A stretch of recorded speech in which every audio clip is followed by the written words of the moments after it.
Саламатсыңарбы балдар? Biz 11 класстын алгебра курсу боюнча 4-чү чейректин материалдарын өтүүнү улантабыз. Бүгүнкү темабыз бир өзгөлмөлүү барабарсыздыктарды чыгаруу. Бул сабакта биз барабарсыздыктар жөнүндө эмнени билсек, аларды жалпылап, барабарсыздыктардын типтерин жана аларды чыгаруунун методдорун үйрөнөбүз.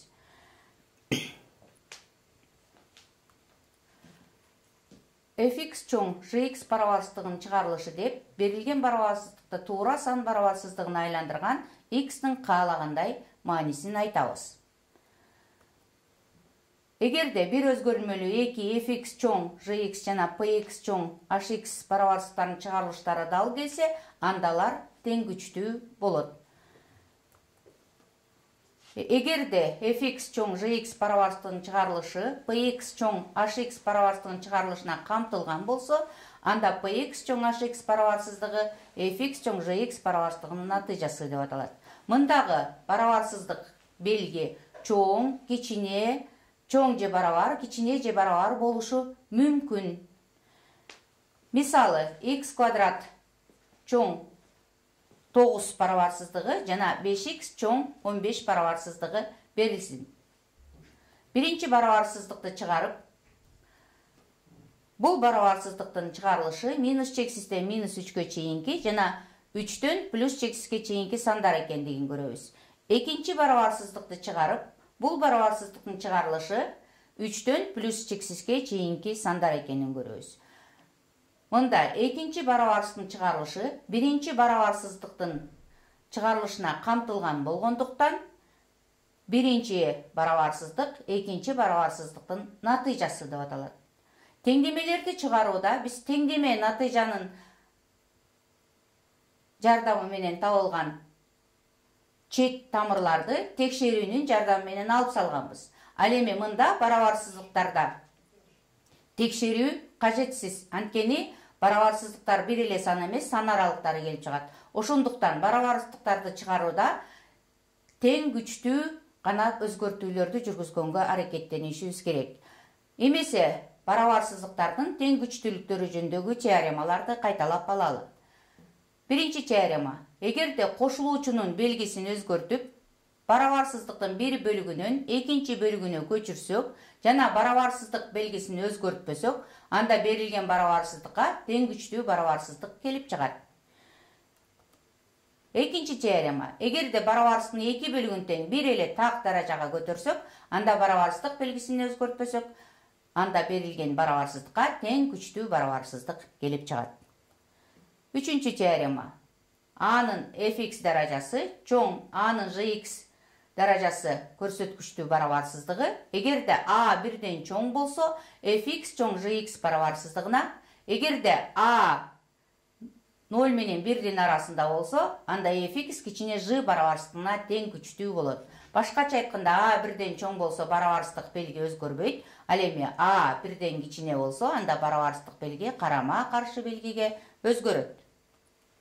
Төртүнчү теорема: эгерде Fx чоң Gx барабарсыздыгынын эки бөлүгүн тең, барабарсыздыктын аныкталуу областынан алынган бардык x'те оң мааниге ээ болгон Hx туюнтмасына көбөйтсөк, анда барабарсыздык белгисин өзгөртпөсөк, анда берилген барабарсыздыкка тең күчтүү болгон Fx көбөйтүлгөн Gx чоң Gx көбөйтүлгөн Hx барабарсыздыгы келип чыгат.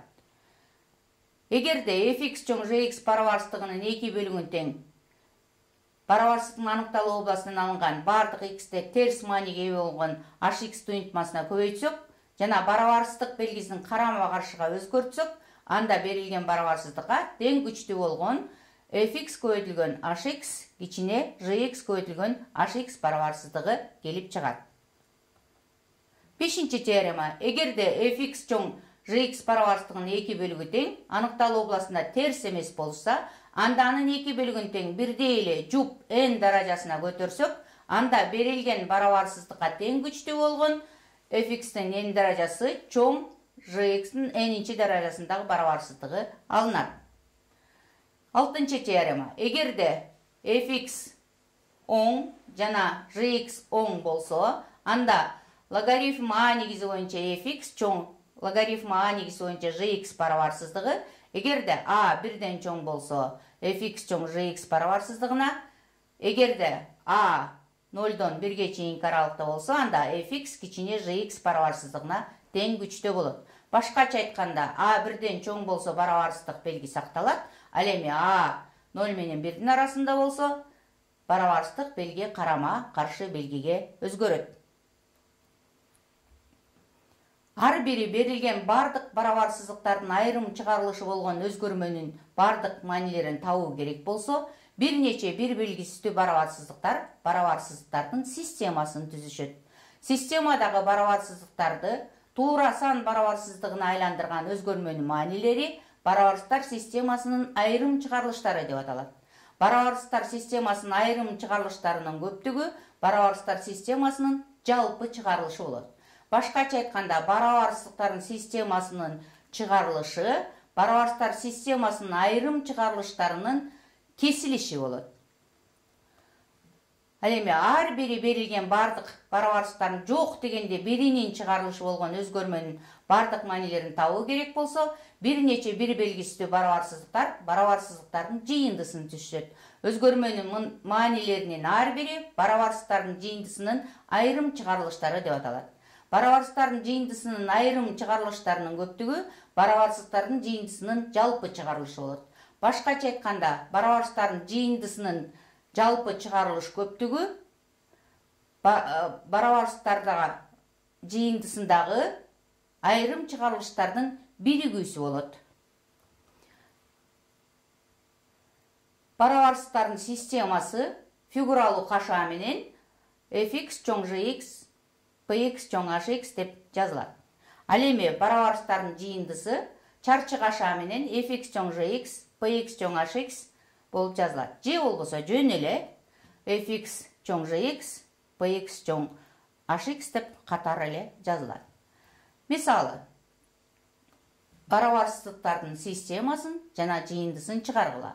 a 2x минус 1 чоң 3-дөн, 3x минус 2 чоң же барабар 11-ден, b'si 2x минус 1 чоң 3-дөн, 3x минус 2 чоң же барабар 1-ден барабарсыздардын жыйындысы. Биринчиси барабарсыздардын системасы, ал эми экинчиси болсо барабарсыздардын жыйындысы. Чыгаруу.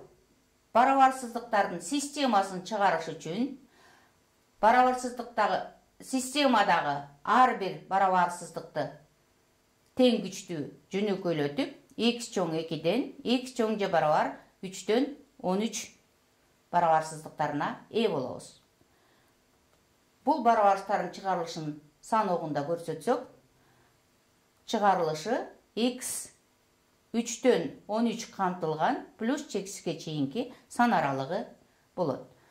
Ал эми барабарсыздардын жыйындысын чыгара турган болсок, бул эки барабарсыздыктын жыйындысы жыйындыга катышкан барабарсыздыктардын чыгарылыштарынын биригүүсү болгондуктан x тиешелүү 2-ден плюс чексизге чейинки сан аралыгы болот. Демек, жообу a сыныкы x тиешелүү 3-дөн 13 камтылган плюс чексизге чейинки сан аралыгы, b'si x тиешелүү 2-ден плюс чексизге чейинки сан аралыгы. Дагы бир мисал карайлы. Барабарсыздыкты чыгаргыла. Логарифм 2-ден 1 негизи боюнча 16 кошуу 4x минус x'тин квадраты кичине же барабар минус 4. Чыгаруу.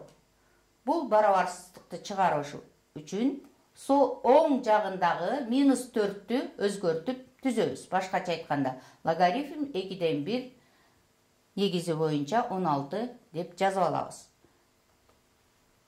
Бул өзгөртүүнү ордуна койсок, жана 6-теореманын негизинде логарифманын негизи 2-ден 1-ден кичине сан болуп атат.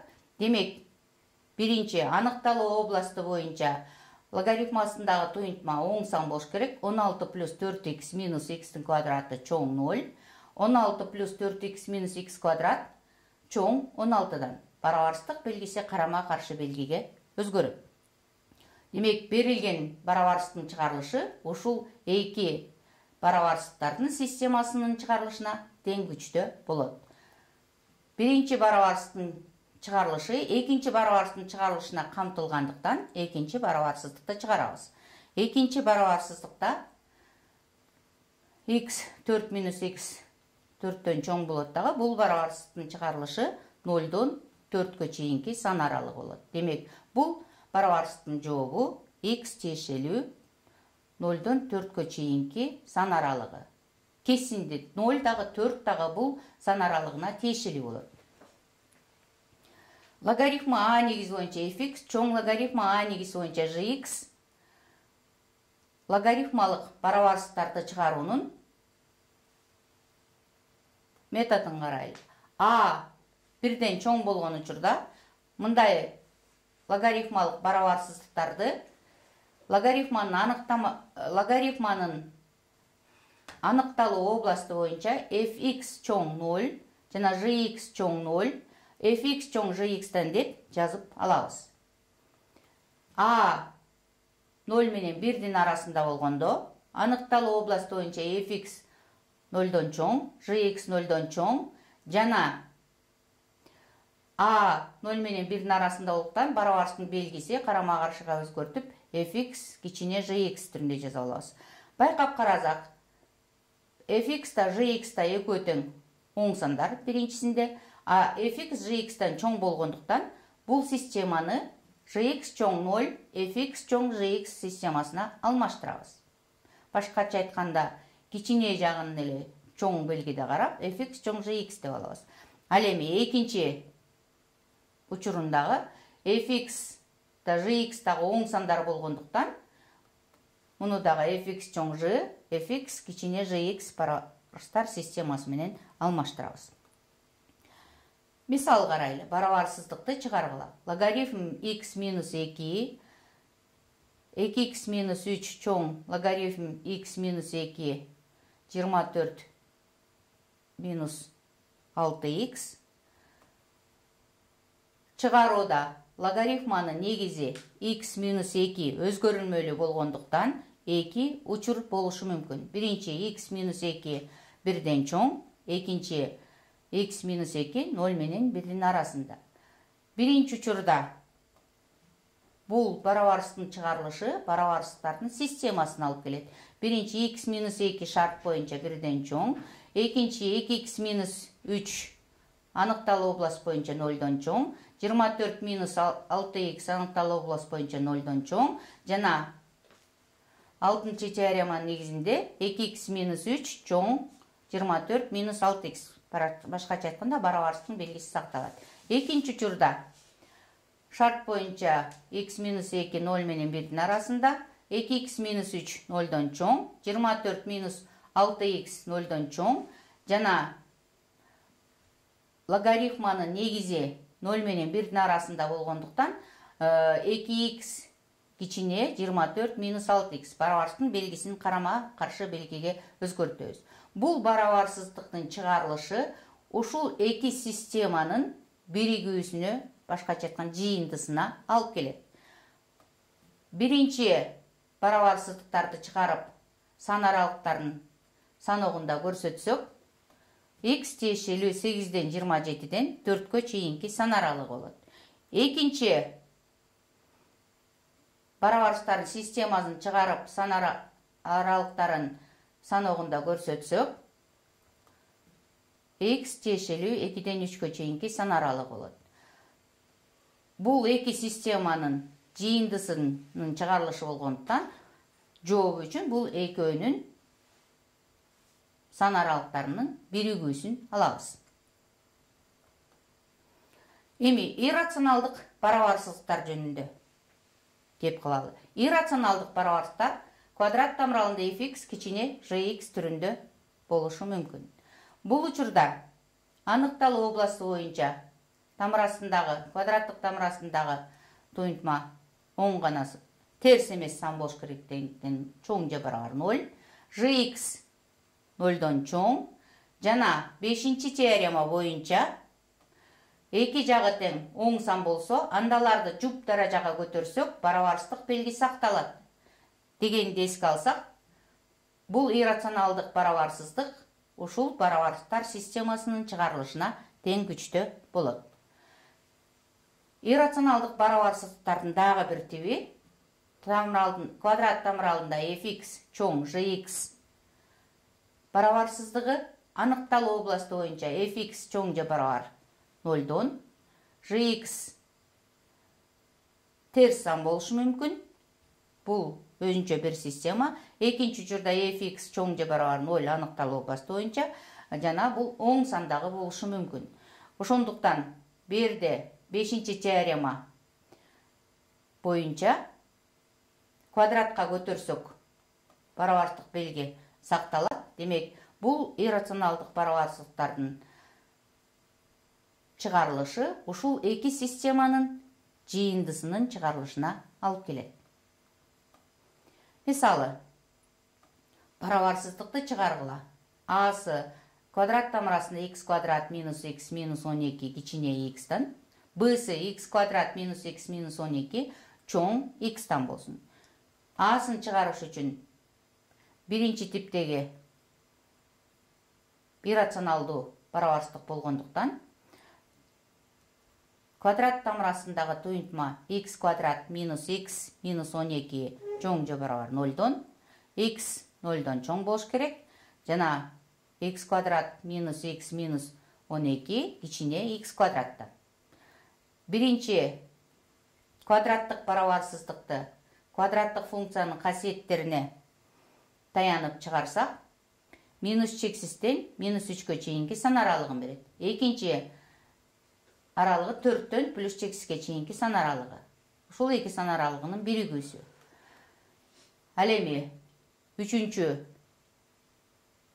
барабарсыздарды чыгарсак, бул барабарсыздык x квадрат минус x минус 12 кичине x квадрат барабарсыздыгы минус x минус 12 кичине 0 же болбосо x чоң минус 12ден деген барабарсыздыкка келет. Бардыгын бир сан огуна алып келип кое турган болсок, сан аралыктары булардын кесилишинде 4төн 4 камтылган плюс чексизге чейинки сан аралыгы болот. B'сын чыгарылышын карайлы. B'сы экинчи типтеги иррационалдуу барабарсыздык болгондуктан бул эки системанын жыйындысынан турат. X квадрат минус x минус 12 чоң же барабар 0, x кичине 0. X квадрат минус x минус 12 чоң же барабар 0, x чоң 0, x квадрат минус x минус 12 чоң x квадрат системасынан турат. Биринчи система чыгарсак, биринчи системанын чыгарылышы x квадрат минус x минус 12 чоң же барабар 0, x кичине 0 болгон учурда чыгарылышы минус чексизден минус 3кө чейинки сан аралыгы. Ал эми экинчисинин чыгарылышы жок. Демек, бул барабарсыздыктын жообу x тиешелүү минус чексизден минус 3кө чейинки сан аралыгы болот. Модуль белгиси камтыган барабарсыздыктарды чыгаруунун жолдорун карап көрөлү. Барабарсыздыкты чыгаргыла. Модуль ичинде 2x минус 5 чоң 4. Биринчи жолу бул барабарсыздыкты 2x минус 5 чоң модуль ичинде 2x минус 5 чоң 4 барабарсыздыктын эки жагын тең 2ге бөлүп, x минус 2,5 модуль ичинде чоң 2 барабарсыздыгына ээ болобуз. X минус 2,5 модуль ичинде бул x менен 2,5 чекиттеринин арасындагы аралыкты берет деп эсептесек, геометриялык маанисин алсак, анда бул аралык 2ден чоң болуш керек. Саногунда көрсөтө турган болсок, 2,5тен 2ден чоң аралыкта жайгашкан чекиттердин көптүгү минус чексизден 0,5ке чейин жана 4,5тен плюс чексизге чейин болот. Экинчи жолу барабарсыздыктын эки жагын тең квадратка көтөрөбүз. Модуль ичиндеги a'нын квадраты a квадрат болгондуктан 2x минус 5тин квадраты чоң 4тин квадратынан. Экөөнүн тең бир жагына өткөрүп көбөйтүүчүлөргө ажыратсак жана барабарсыздыктарды чыгаруунун интервалдары методун колдонсок, барабарсыздыктын чыгарылышы x тиешели минус чексизден 0,15ке чейин жана 4,15тен плюс чексизге чейин болот. Үчүнчү